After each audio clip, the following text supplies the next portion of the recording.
This episode of the Justin Robert Young podcast is brought to you, as always, by patreon.com/JURY. Make sure that you become a part of a fellowship of like-minded people that is bringing you, the dear viewer and listener, the best bargain on the internet. You pay for one episode a week, whatever you want. $1, 50 cents, $5, $1 billion.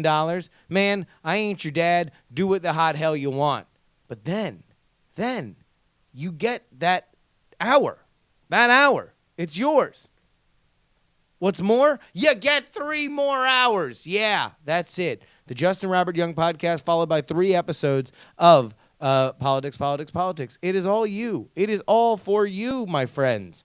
Over there at patreon.com/JURY. Thank you to everybody who supports us and my one mic endeavors. If you would like to join the team, that's where you head. But enough of talking about why we're making the show. Enough of talking about how we're making the show. What do you say? We just go ahead and do the show. Politics. Politics.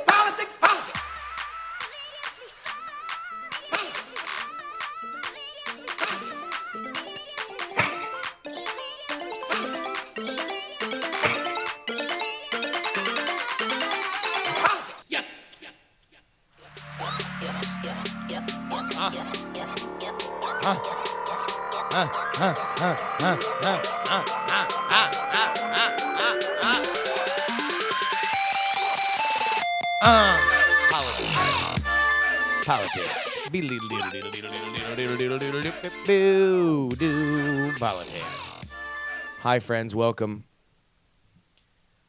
This is called Politics, but we're going to talk precious little about politics in the first segment of this show.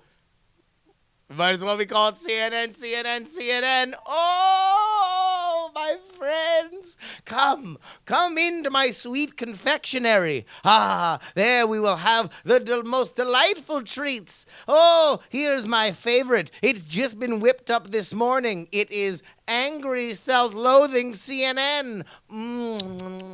Let it roll around your tongue. Oh, it is so sweet, so delightful, such a treat.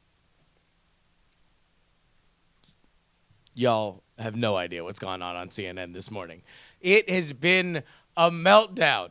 We're going to talk all about it. We're also going to talk about Pepe the Frog. We're also going to talk about, we're going to do the pole dance. We're going to get to your emails. We are going to do all of it. Let me just get into this. I don't know how to best even block off what I found so fascinating about this morning's CNN. For those of you who are not aware, CNN is a 24-hour cable news network started in the late 80s. It pioneered the 24-hour news brand. It was once known for its intrepid, we will go there when others won't style of reporting, specifically through the Gulf War. Anchors like Bernard Shaw became household names. As you are well aware, if you've listened to this show, that does not mean that I hold a reverence for CNN. As somebody who has come up through the print journalism world, went to J school for print journalism, you develop a fairly healthy disdain for TV people. TV people, you say to yourself, they're not there to be journalists. They're there to have heads that are slightly larger than normal when you walk up to them on the street. And yet, because of how television works, they react well to makeup and to lighting. And therefore, their gigantic Easter Island-style dome pieces play very well on a set. That's why they're television journalists, not because they're like us ink-stained wretches. We're the real guardians of truth. That's what, you think. And obviously, some of that is true, some of that isn't. The school that I went to, specifically Syracuse University and the S.I. Newhouse School of Public Communications, has a better reputation for television talent that it has popped out than newspaper talent. although I think that that's changed. And specifically, if you look at just the alumni list of people from the Daily Orange, where I spent the vast majority of my time, there is a sterling crop of Pulitzer Prize winning and nominated reporters, editors, and photographers. So that is my bias, my media bias, in that I have biases against certain kinds of media.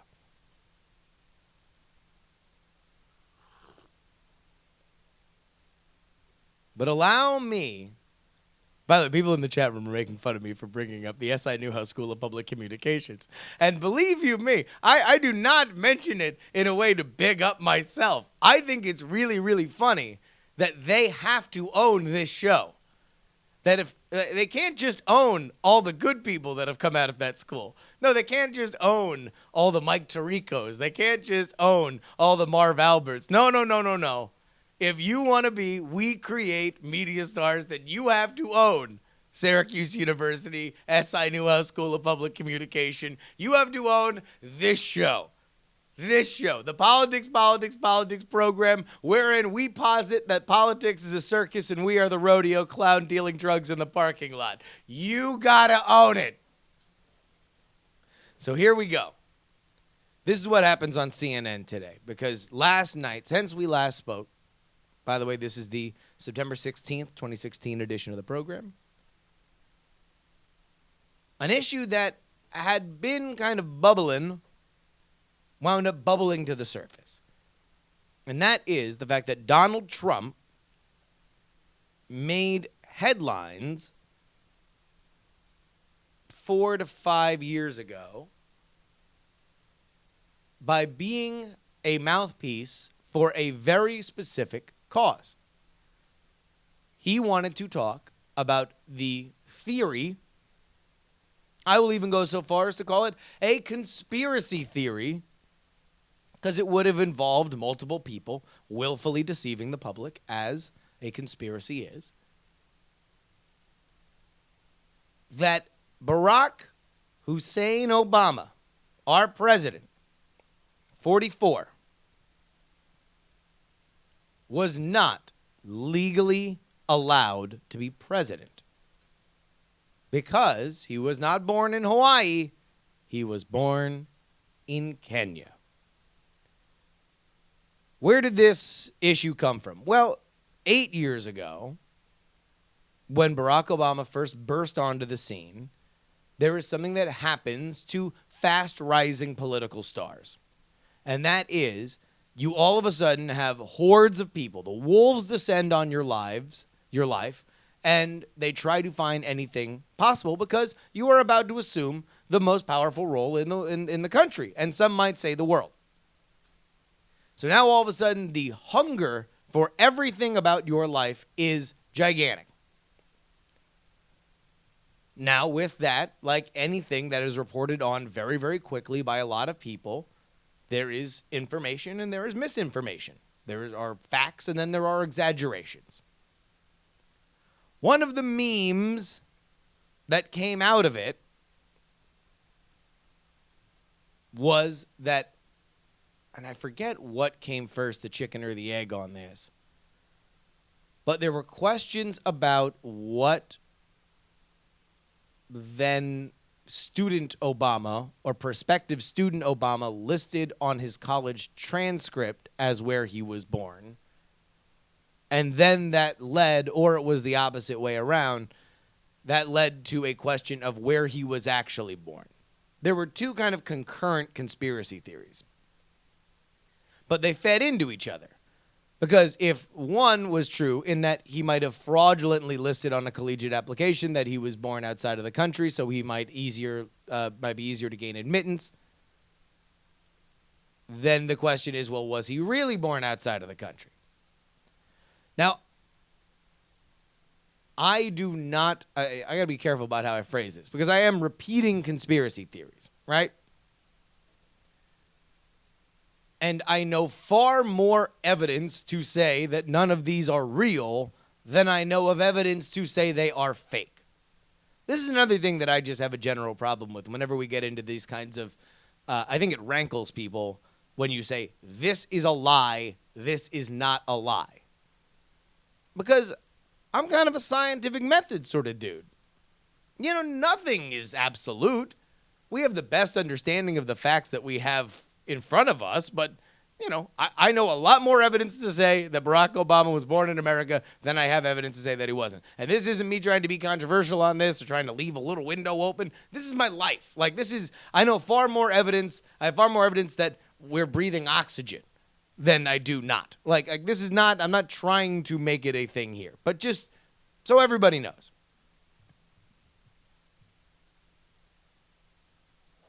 Now, this is going to be the important part, because while Hillary Clinton's campaign collapsed against Barack Obama in the Democratic primary in 2008, you saw a lot of you saw some desperate moves by the Clinton campaign. They were totally caught unawares by the candidacy of Barack Obama. They were totally unprepared to deal with the lines of narrative for which he was posing to Hillary Clinton. They were unaware for the fact that the world was ready for those narratives. And as they slowly decayed, you saw some fairly, I don't want to say ugly, but behavior that, everything in hindsight, she probably wishes she would have had back.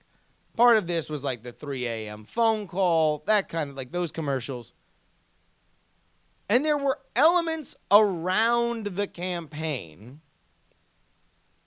that began circulating, and by around the campaign, I mean not directly connected to it, but rather people sympathetic to the cause that Hillary Clinton would be a better president than Barack Obama. There was a circulation of a photo of Barack Obama in garb that would be that would be sympathetic, or that would lead one to believe that he was either a Muslim or not from America. Chimera saying, now the campaign itself, the Puma party element, Puma, of course, standing for Party Unity My Ass element. Yes. Now, here's where I want to highlight this before we get into CNN just melting down. I want to highlight this. Because when people talk about media bias, right, this is often a point that just kind of sticks out when you talk about liberal versus conservative bias. Because there's plenty of situations for which not the actual campaign, not on campaign letterhead, not being said by a campaign spokesperson, but rather a super PAC or a campaign affiliate or a supportive organization will move things that are uglier than the campaign would want. So, for example, in South Carolina in 2000, during the Republican primary, there was I believe it was a flyer, either a flyer or a push-poll call that made mention that John McCain was running against George W. Bush, that how did you feel that John McCain had a black daughter? Now, that was not from the Bush campaign. It didn't say, hi, we're the Bush campaign. We would like to ask you this. It was from a supportive organization. Now, that is widely, and oftentimes from the media, without this kind of meticulous questioning on exactly where it came from, attributed to Karl Rove. So I agree that this did not come from the Clinton campaign. I agree that we should be able to be making these distinctions. And I'm not even saying that, I'm not caping up for the turd blossom and saying, hey, man, we need to figure this out. You were mean to Karl Rove. It's not that. I'm just saying, let's start, this is where there's the disconnect, is because very often with liberal candidates, there's we need to make sure the facts are in order. And oftentimes there is a feeling amongst conservatives that the media will be more happy to play fast and loose with these distinctions when it's somebody that is from a Republican ticket. Okay. So let's get into what happened this week. Donald Trump, previously 4 years ago, really makes a name for himself talking about whether or not Barack Obama was really born in America. Barack Obama, at a press dinner, then puts it all up in his mouth, Donald Trump's mouth, that is, by showing his birth certificate and releasing it during a press correspondence dinner.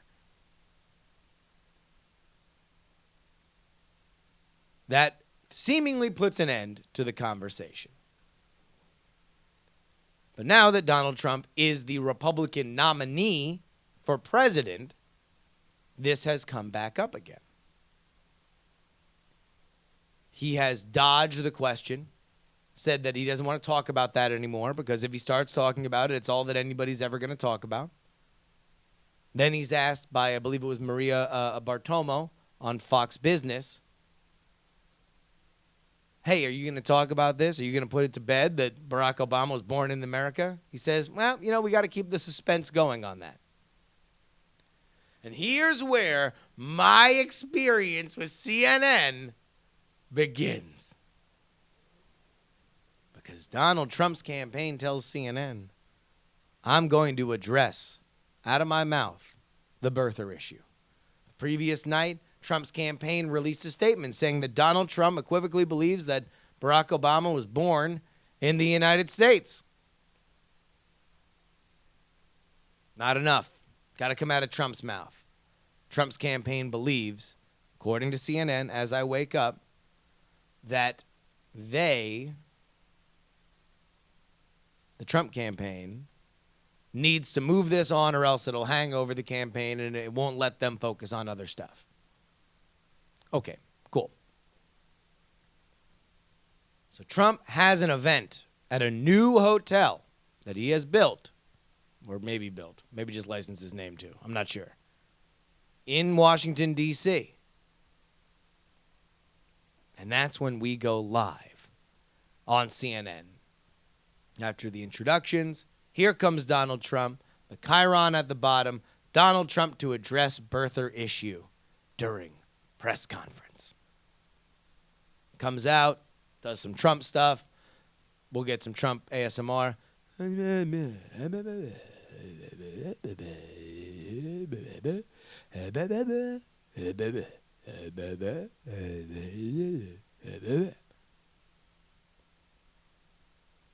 all of a sudden, goes out to the crowd and says, not only do we have so many Medal of Honor winners that are here, and they are all gathered to support me, I want to go ahead and point out a Gold Star widow right out there in the crowd. Stands up, everybody gives her a round of applause. Now it's at this point that my antennas go up. Because if you're unaware, this is how the sauce on this works. People from the Trump campaign and the Clinton campaign are in constant contact with people from CNN. Either they're telling them logistics, hey, we're going to be here, this is the time, this is the date, this is where you need to park, that kind of stuff. Or they're giving them information that they would like to be said on television. Or if Hillary Clinton has something out, they want to give them counter information because they understand that there is a war being fought on the battlefield of the media, and they want to have their ammunition there. So the way that this happens is that the Trump campaign goes to CNN and they say, Trump's going to talk about this. We don't know exactly what he's going to talk about because obviously once he gets up there, he says what he wants. But we know we're going to tell you right now he's going to talk about it. You need to cover this live. Because by and large, as much as, thank you for your service, if he's just got a veterans event, they're not going to cover it word for word live. They might have somebody there. They might have it on B-roll. They might cut to him for a little bit to see if he says anything. But they're not going to run it from pillar to post live. They run this from pillar to post live. And as soon as he starts going to the Gold Star families, as soon as he starts calling up Medal of Honor recipients to talk about how great he is, I'm like, oh, they got him. They got him. They being the Trump campaign, M being CNN. Because they are saying, you want to know what? You want your clip? You'll get your clip. You'll get your birther clip. But the price you're going to pay is airing a live infomercial for us. Airing a live Donald Trump looking like a big presidential guy talking about Gold Star families. Hey, does Gold Star family sound familiar? It's almost like when Trump was at his worst, he seemed, in the polls, he seemed disrespectful to the Khan family. And so now he's countering or trying to repair that narrative by making sure all the 24-hour news networks have an eye on him while he is very nice and respectful to a Gold Star widow. Imagine how that works out. And remember the Democratic National Convention when Hillary Clinton had that gigantic lineup of stern-faced military men that were all barking into the microphone and people were waving flags in the audience saying, Donald Trump is not fit to hold the office. And now he's got all these military people up on stage with him talking about how good he is. During a nationally televised press conference. He doesn't care that the bottom chyron says Trump to address birther issue. He just wants them to hold on to that shot as long as possible. And they do for 30 minutes. At some point, CNN comes back, and boy, are they heated. Oh, they're so angry. They're so angry. Anger is how I would describe what you see on that screen. Jake Tapper, one of the signature faces of CNN, comes on and says, hey, listen, all of these people here are respected by this network and are heroes unequivocally. They are much, much, much more important to the fabric of this nation than Rick Astley. And I'm like, what is going to happen? And he says, but what we have just witnessed is a political rickroll.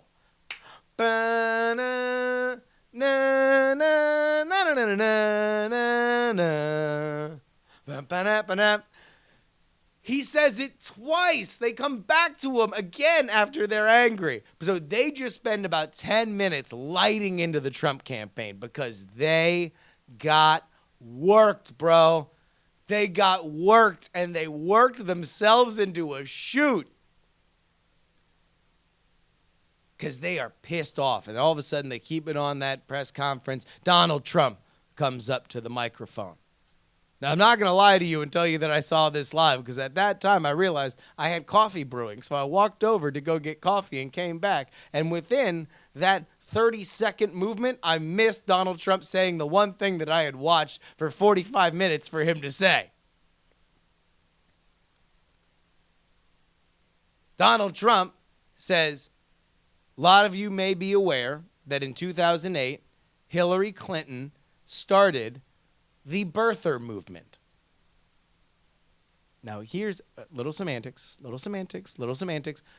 Birther, although possibly, I'm not really up on that community, possibly reclaimed by the people that legitimately believe that Barack Obama was not born in the United States, certainly began Yankee Doodle Dandy style as a pejorative of the movement. Birther being a subset of truther, stuff like that. The idea that somebody is so fixated on a set of facts that they will allow themselves to myopically be led into strange places instead of looking for counteractive facts. The suffix. So Donald Trump saying Hillary Clinton started the birther movement, not the questions into the legitimacy of the birth certificate of President Barack Obama, now tars Hillary Clinton with whatever people feel about that movement. Then says, but you want to know what? I ended it. I ended it. Insinuating that because he was so loud about it and Barack Obama named him specifically during the press dinner when he revealed it, that Donald Trump gets credit for ending the debate. He then says the one-liner, President Obama was born in the United States, period. Now we can get into what's true, what's not, yada, yada, yada. But let's just break this down for a second, because I want to focus on CNN. CNN's wall-to-wall on this. Let's recap. Trump puts 2 Medal of Honor winners and a Gold Star wife on television. He puts a Mexican Chamber of Commerce official on television. He plugs his new hotel on television. And then, and only then, after CNN pulls the reins a little bit and says, no, we're not going to do this anymore, does he give the 33-second line that's the only reason why CNN went to him in the first place. And when they came back,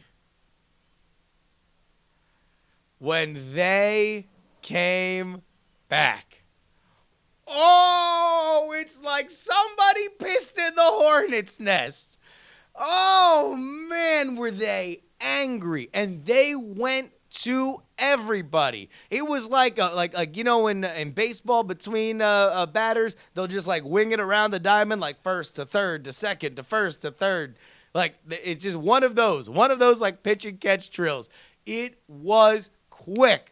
Everybody, hey, what do you have to say? And not a single one of them were. It was just like one diss track after another. It was like one of those mixtapes where it's just 8 minutes long and it's got 9 different cameos because it's a posse record, something like that. Like a Junior Mafia song where like 19 people got to get on there. One of those things. Like one of those Wu-Tang Clan tracks where it's like 20 minutes and everybody's got to get on. And you're like, oh my God, have we heard from you, God, yet? Oh, there we go. There he is. They are so hungry to have people on that will poop on Donald Trump with a violence and ferocity that is shocking to the average viewer that they cut live to an interview with Harry Reid, who has made a career slinging mud from the Democratic side to the Republican side. That's his job. He's in the Senate. He's great at it. And not only, here's how desperate. They turned to a man they didn't fully understand. Because Harry Reid goes the first 30 seconds, or the first 2 minutes of the interview, ripping into Donald Trump, who's a natural-born liar, and he's the worst, yada, yada, yada. What'd you expect from Harry Reid? But then, when the interviewer starts talking to him about, hey, Hillary Clinton's not doing great in the polls, Harry Reid turns on CNN and says, you're publishing crap polls, and you pay $500 for them, and they come in overnight. So they got to cut away from Harry Reid. And then they go to Ashley Banfield. And Ashley Banfield is more upset. She's been stewing. Oh, my God. I'm sure she's just sitting there in the back watching the show before her go on, sitting at her desk. And she is just chain smoking like, oh, we got to get this mother. Oh, they're so angry. She is so angry. She gets so angry that she starts counting the seconds that Donald Trump spoke, which is where I got the 33-second thing. So she initially says he spoke for 28 seconds. And then she says, I would like to apologize to America. I would like to apologize to America because on live television, I said something that was factually incorrect, and I would like to take credit for that and apologize. I told you live on CNN that Donald Trump spoke for 28 seconds. I was wrong. If you include the pauses, he spoke for 33. And if you thought that it would end there, because again, let's understand what this is. This is a shame spiral for CNN. They are ashamed. Ashamed. Why? Because they ran that whole thing live. They didn't just keep something there. They didn't just cut to it when somebody told them that he was about to start talking about it. They didn't run it as B-roll. They ran the whole damn thing. They feel complicit in the fact that Donald Trump used them to shore up his support with veterans, to repair the damage that he did with Gold Star families, to repair the damage that he did with Mexico by having the Mexican Chamber of Commerce guy up there, and then finally to give them what they wanted. But that was after 40 minutes of a statement that didn't even turn into a press conference as it was initially billed as. Ashley Banfield is, like, at this point, like, you can see veins ripping out of her arms. Like, you know, she's got one eye twitching. She is just, you know, she's smoking on air like it was the 1960s, like it was the Dick Cavett show. And just starts doing this mean mug into the camera. You know, when I used to cover Saddam Hussein, what? When I used to cover Saddam Hussein, this is the kind of stuff that dictators pull. And there's a lot of people out here that want to make this about, how Trump is mean to the media and we love it. Ashley Banfield starts playing clips from Trump last night where Trump, according to the press pool, abandoned the media and then bragged about it on stage to get an applause line from his audience. She starts going into a lecture. Listen here, America. Listen here. This is the importance of a press pool. This is the importance of the media. The media. Don't you understand how important we are? We could turn into Saddam Hussein's Iraq at any moment. This is the kind of stuff. I was in a cab covering Saddam Hussein. This is real. This is something she said. And when I looked at his palace, I was gobsmacked. I was blown away. And my driver said to me, on the freeway, do not look at that palace. We'll get in trouble. Please avert your eyes from the palace. We'll get in trouble. And that, by insinuation, is what we are on the cusp of. We are on the cusp because CNN ran the stupid press conference too long. I can understand why they're angry too, because again, hopefully you build trust with these campaigns and the people that are there to help you both do your jobs better, and you felt like you were lied to. That's fine. You probably were. But does that mean that, freedom of expression is dying because Donald Trump's a dick to his press pool? No. Is it unprofessional of him? Of course. Is it harmful for him? Yeah, probably. Does it mean that we need to indulge in your own self-loathing shame spiral? In general, no. For me, God, yes. Oh. I know a lot of people that are into meditation. I know a lot of people, and I've tried it a little bit. It's all right. Maybe not for me. Part of it is I'm not super into the culture of it. Like, I'm not really into the music. Like, I'm not really into the statues and everything. But I would meditate if I could just be watching CNN in full meltdown mode. at all times. I would just be like, she'd be like, God, this is a lie. We just had a political rickroll.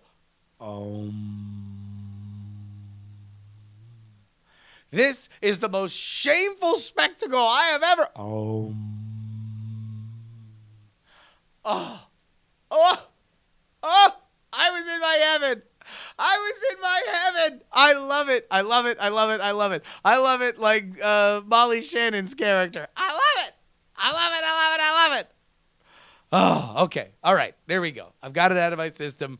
To get into the narrative element of it, probably ain't the worst thing for Hillary Clinton. In fact, she's got to really wonder how much she wants to pin Trump to the wall on this, because she could probably be talking about other things. And the best thing that she got out of this is that, remember at the beginning of the week when we were talking about whether or not Hillary Clinton was going to be dead, like in 48 hours, whether or not she was just falling down because she had some sort of incurable ailment that would kill her before Election Day?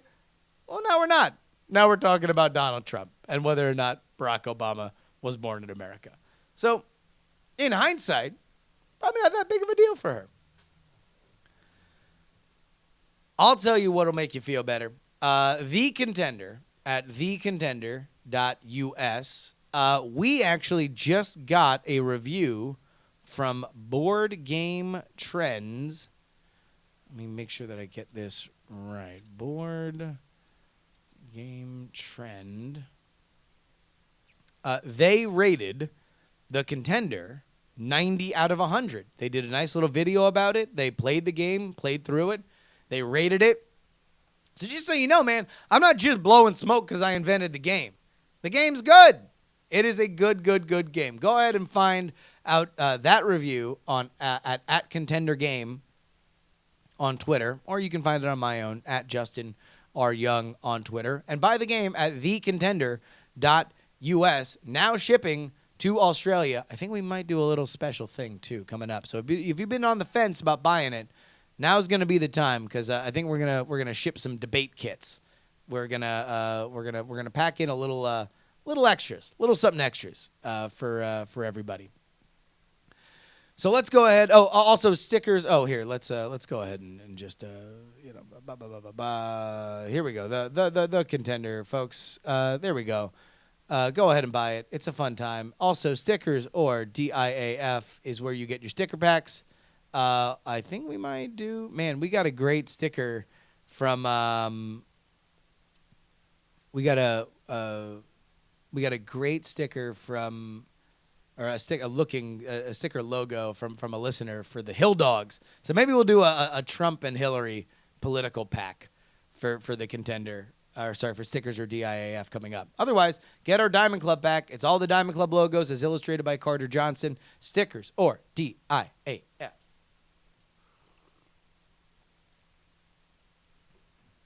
Let's get into something else. Another thing that Hillary brought up this week. You know, there was a moment where I saw a Subway commercial a couple months ago. And it struck me as odd because it was about the history of Subway, and it kind of touched on a million different things. It was like Subway was a family-owned business. Subway bucked the trends when other people wanted gimmicks. Subway uses fresh ingredients. Subways are near you. Like, these are all 4 different things that normally in an ad, you'd build one message to get across. Subways are right near you. You probably drive one on the way to work. Subway uses fresh ingredients. Subway's a family business. Subway's always resisted gimmicks because they just have a great product. Those are all things. However, there was a million different elements of it, right? And then I realized why they were doing it. Because this was the first major ad campaign since Jared went to jail for pedophilia and for child porn. So literally, they're throwing a million things against the wall, and then just saying like, okay, so you're not thinking about him anymore, right? Just please tell me you're not thinking about him. Just please tell me that there's no more thinking about all the terrible things that this awful man did. Here we go. We got the ad right here. This is like 1.5 million different things are all happening at once. It's like in the period piece, like it's all the stuff that we've never seen in a Subway ad before. They all look different than other Subway ads, and yet at the end, it's basically just, you're not thinking about Jared. Please tell me you're not thinking about Jared. I was reminded of that when this week it became kind of big news because Hillary Clinton and her website wrote a whole thing about Pepe the Frog. Who is Pepe the Frog? Well, you might know his face as, if you are internet literate, as the feels good man or feels bad man memes. However, it has become a little bit of a issue in this campaign. When Hillary Clinton was talking about the alt-right, I don't know why I did quotes, talking about the alt-right a few weeks ago, somebody screamed Pepe the Frog while she was mentioning that there are hate elements online.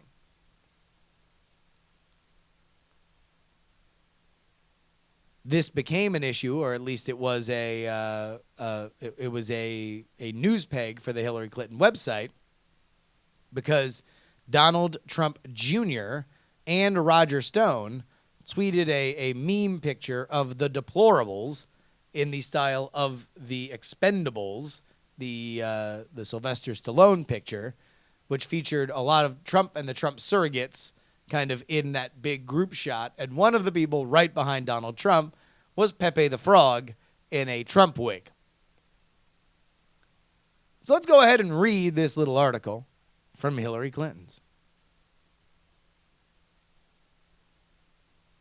Why is there a frog standing directly behind Donald Trump? Says the faux question asker in this Hillary Clinton piece. That's Pepe, says the article. He's a symbol associated with white supremacy. What? Wait, really? White supremacy? That's right. Please explain. Here's the short version. Pepe is a cartoon frog who began his internet life as an innocent meme, enjoyed by teenagers and pop stars alike. But in recent months, Pepe's been almost entirely co-opted by the white supremacists who call themselves the alt-right. They've decided to take back Pepe by adding swastikas and other symbols of anti-Semitism and white supremacy. We basically mixed Pepe in with Nazi propaganda. We built that association. One prominent white supremacist told the Daily Beast. Wow. As Tinvek points out, that escalated quickly. Teenagers and pop stars used to love this guy. Now he's almost entirely co-opted by white supremacists. Now, this is silly. I don't mean to bring some gigantic point out of this, except for the fact that I love it. Love it. Whenever presidential candidates have to start talking about ridiculous nonsense on the internet. Like, I loved it when both of them had to address Pokemon Go. I love it when Hillary Clinton is spending any time telling a staffer, or Hillary Clinton's organization is spending any time telling a staffer that, no, please do a thing on Pepe the Frog. Which a very simple visit to knowyourmeme.com, which is just, required reading, especially for memes you don't understand, goes into the entire history of Pepe the Frog, specifically the feels good man, the feels bad man, smug frog, angry Pepe, poo-poo Pepe, new Pepe, whatever. It's a character from an old comic that became very popular on 4chan and Reddit. And now there are elements. Hey, here's a shock, guys. 4chan and Reddit, sometimes, you sitting down, sometimes can have some fairly offensive content on it. Huh. You know, whenever I get indignant, I feel like I sound more and more like Norm Macdonald, or I'm doing a Norm Macdonald voice. You know, it's Reddit, right? Turns out it's offensive. Yeah. Yeah, you go on there, and you go on, or maybe you go to the 4chan, the B board, the random board on the internet, right? 4chan. Turns out there's racists. Huh. Wow. Really? Yeah. No, it's crazy. People are racist on the internet, specifically on sites like 4chan and Reddit. And they use memes. Oh, my God. Sometimes widely used memes to make racially questionable, if not offensive statements. Huh. I'll tell you what. Now I've seen everything. So it's a little bit of Grandma Explains the Internet. I don't think it's the biggest thing. But somebody did hit me up the other day and said, man, you didn't discuss Pepe. I didn't really have a lot to talk about with Pepe, except to point it out to you. Because if you haven't heard it, you need to hear it. And you need to read the Hillary Clinton article. Because it's, it's funny. It's just a funny thing. I just very much enjoy that, people have to talk about this kind of stuff. I don't want to upset the Hill Dogs, though. I got my Hill Dog sounder. Here we go. Yeah, I don't want to upset them. I don't want to upset the Hill Dogs. Because we can all come together. We can. I got an idea. All right? Are you ready? I got an idea.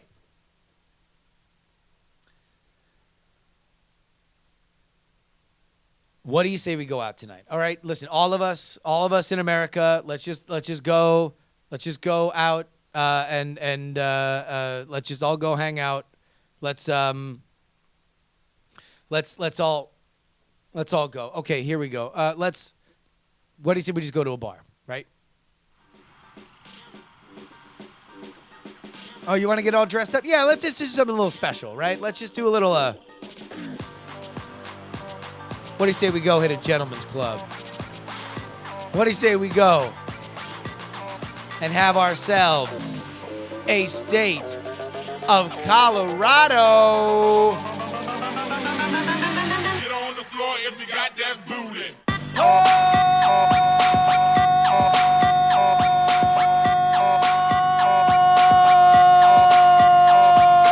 Dance, dance, dance, dance. Emerson poll out of Colorado. This is from September 9th to September 13th.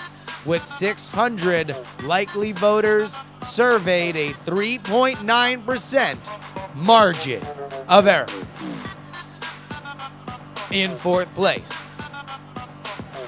Let's get your hands together for the green candidate, Jill. The Thrill.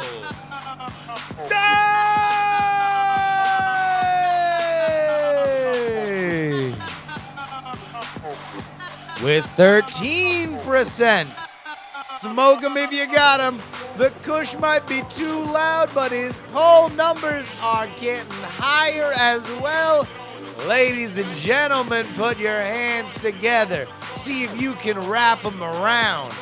Big Gary Johnson! 13%.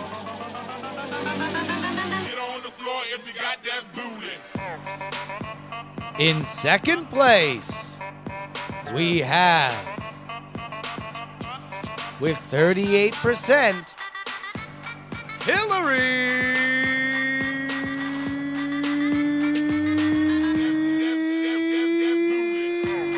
Clinton. Where my hill dogs at? Ho, ho, ho, ho. Where my hill dogs at? Ho, ho, ho. Although that might be Feels Bad Man compared to our number one, our headliner. Come on, everybody on the Trump train, pull that whistle low, because in first place we have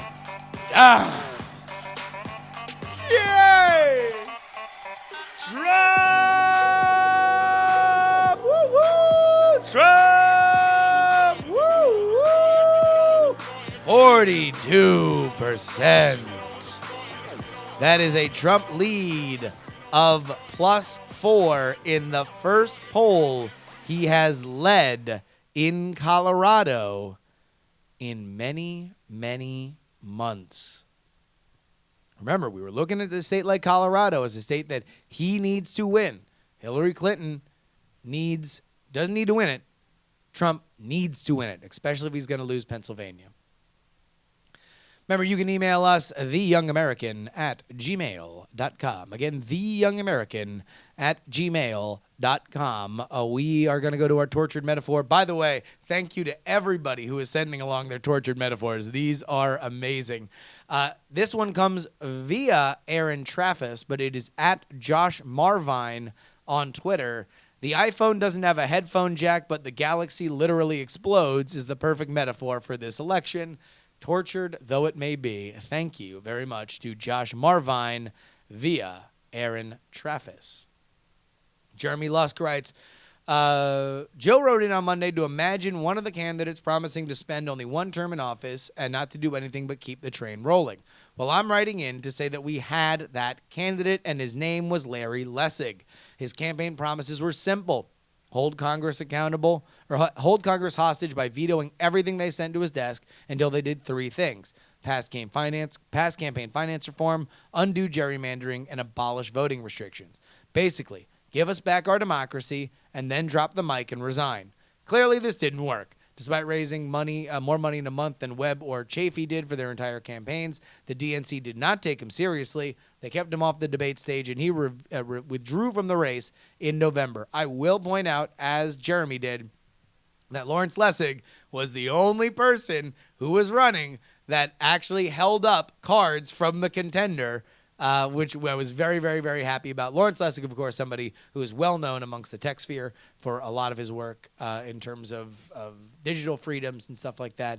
So I did want to point out that in all this conversation about the one-term president and whether or not The Rock should run for it, Lawrence Lessig did take a shockingly similar position, and it was even this election cycle.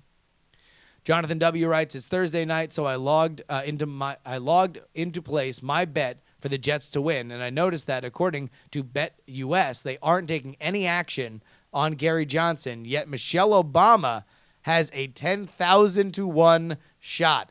That is value, my friends. Because although you would probably figure that if Hillary Clinton dropped dead from pneumonia tomorrow, that you would say Tim Kaine's most likely, Bernie Sanders after that, Joe Biden somewhere around Bernie Sanders. Michelle Obama, it wouldn't be shocking. It would be shocking. But stranger things have happened, specifically in this election. Will writes, why do you think discussions of the 2013 NSA leak have not been very active in this election? Threats and fears of hacking have been around for a while, so little discussion directly about NSA or Snowden. Do the candidates, inherent in their platforms or interest, do not want to disrupt that? Have recent hacking fears turned the NSA spying fear into a comfort? Has it simply been too long to resonate, or did the greater public never really resonate with the issue to begin with? As a media manager /DIT/general computer guy on film sets, I know I'm in a bubble, but as Snowden naively said before John Oliver assaulted him with dick jokes, I think I have faith in the American people to give a poop. Paraphrased there a bit. Will, the reason why any issue that you might care about is not talked about by the presidential candidates that are there are because they don't think it will motivate the voters that they need to vote for them. if the NSA and digital hacking in general resonated with women voters in Ohio, African American voters and Latino voters in Florida, or blue collar voters in Pennsylvania, then Trump or Hillary Clinton would talk about it. So right now, what we define as the issues of the election are literally what will move the needle in those states with those demos. Right now, we don't have a viable demo that cares about digital privacy. So nobody talks about it. Because, as we repeat over and over and over and over and over again on this podcast, elections are not about issues. Elections are about getting enough people into your voting booth to press your button on a predetermined day, then your opponent can get into theirs. That's it. Button pushes.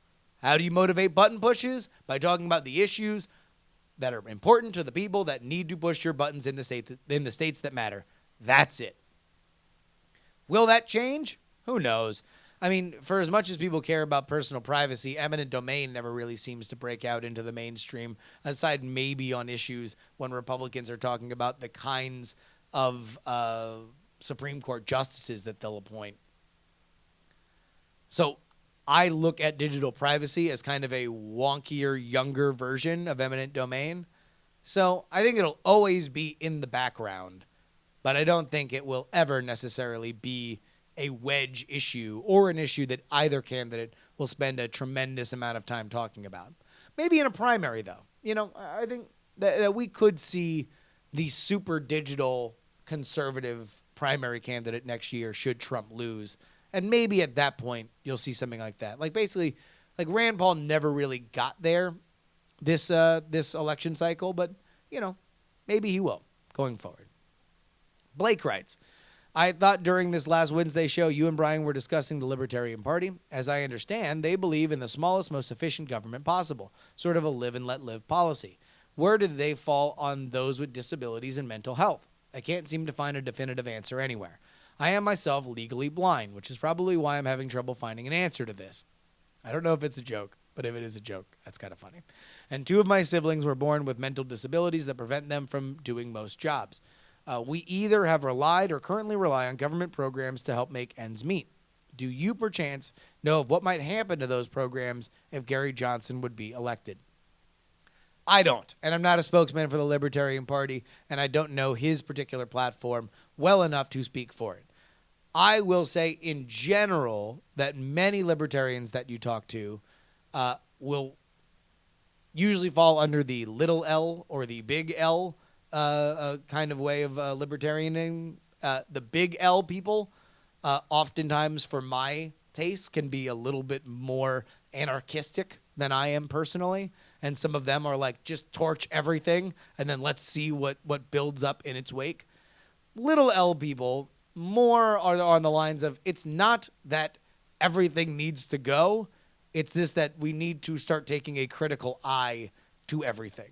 And so if disability programs are something that work really well, then leave them the way they are. If they are inefficient or are a waste, then let's get them better, because those specific issues need to be taken care of in the best way possible. That's how I understand the little L versus big L thing. But again, I'm biased. Sam writes, I'm a New Yorker. I'm debating voting Hills or Johnson. My dad's a lifelong libertarian, and I've only ever voted for Obama in 2000. Voted for Obama, period. In 2000, I voted Natural Law Reform Party, and in 2004, I voted Libertarian. I'm a history teacher, and I have to A, teach this election cycle, B, not roll my eyes all the time, C, answer questions like, can I vote third party? My parents say it's a wasted vote to the 18-year-old student, and I reply, it is a waste to protest. Is it a waste to protest on the street with a sign, even if you know you won't get an immediate result? Well, no, Sam, the appropriate thing to tell your 18-year-old student is that his vote, of course, doesn't count no matter who he votes for, because he lives in a state that has already been decided. If he really wants his vote to count, he should move to Ohio or Florida. Sam goes on, I love The Contender. In its way, it's the way I discovered you, and I'm so happy I bought it and play it at work and at home. Well, thank you so much, Sam, for buying The Contender. that does about wrap it up for today. I do want to remind everybody that you can email us at theyoungamerican@gmail.com. You can buy the Contender at thecontender.us. Music, of course, provided by Valesco and Tropkillers. And you can follow me at Justin R. Young everywhere, including Snapchat. What should we do on Snapchat today? I think on Snapchat, let's keep the creepy pointing. Ashley and I were watching all your creepy pointing. So 10 seconds of pointing at me creepily on Snapchat at Justin R. Young. Download the archive episodes of this show at bonerwars.com. Remember, some shows talk about politics. Some shows talk about politics. This is the only show that talks about politics. I will see you Monday!